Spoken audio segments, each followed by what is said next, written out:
Good morning. I'd just like to say thank you for giving us this opportunity to present in front of you today. And we're here representing Radford University, Student Managed Investment Portfolio Organization. My name is Elliot York, and I'm a Senior Investment Analyst. I'm John Howard, I'm a Senior Investment Analyst. I'm Dan Sestito, the Chief Economist. William Winslow, Vice President of Investments. Leonard Holbrook, Senior Investment Analyst. Okay, our mission statement is threefold: to grow the Radford University's Foundation's endowment, to gain practical real-world corporate experience, and to develop skills for financial analysis and portfolio management. Smipo is structured as a corporation, as you can see here. This just helps students get prepared for the real world. We were established in 2002, and we started with several endowments totaling $350,000, and we now hold a little over $500,000, and it is a fully student-managed organization. And we just recently went through a portfolio transition from a large cap value fund to a small to mid cap value fund.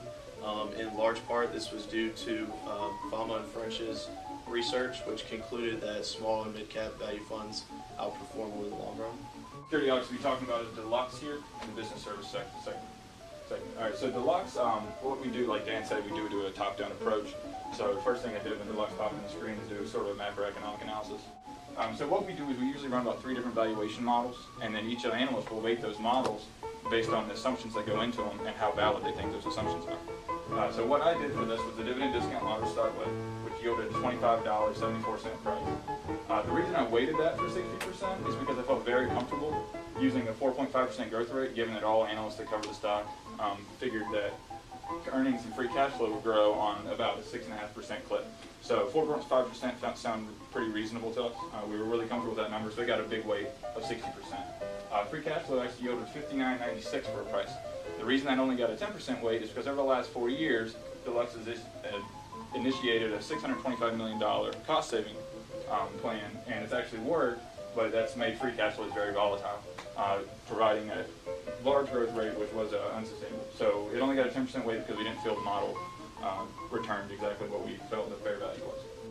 So the forward EPS times trailing 12 is another valuation method we used. The forward EPS we felt pretty strong about because all analysts covering the stock had it somewhere between 295 and 315. We used 310, times that by the trailing multiple, and came up with 25.73, which is a penny off of the dividend discount on. Our price, or value, I guess you would say, intrinsic value, of $31.44 for 2011. That actually represented a 49% discount from current stock price, which sounded like a pretty good deal to us. So I actually gave that presentation on the 14th. The general body accepted it. We bought it on the 15th of October. And actually from October 15th to December 31st, we yielded 17.91% on the issue, which we felt great about versus the benchmark of 11.75. So like Blaine was saying, the stock selection process does work. Tell me why you picked Morningstar versus Russell, because in our industry, I don't know of any firm that uses a Morningstar benchmark for a small mid-cap or small value. They would use a Russell 2000 value benchmark. We felt like it was more tailored to our clients' needs, like what our client wanted was more focused to what we were actually looking for. Okay. So better benchmark our performance. And when you looked at your performance versus the broad benchmark, did you look at either the sector or the industry group, because that was probably more germane if you picked Deluxe versus its peers? Did that outperform? Yeah, so we actually did that that is used through Morningstar, which is a big reason why we did pick Morningstar, because we actually have access to Morningstar Direct, and it's easier to pull it up for us and compare versus the Russell. And it did outperform the sector as a whole. The sector was about 13.8 roughly, okay. So it still was 4.5% outperformance.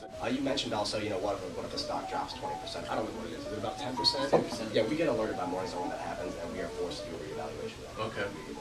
So just in summary, we did outperform the market on a risk-adjusted basis, and like Blaine was saying, the new stock strategy has worked and added alpha, as you can see with the Deluxe.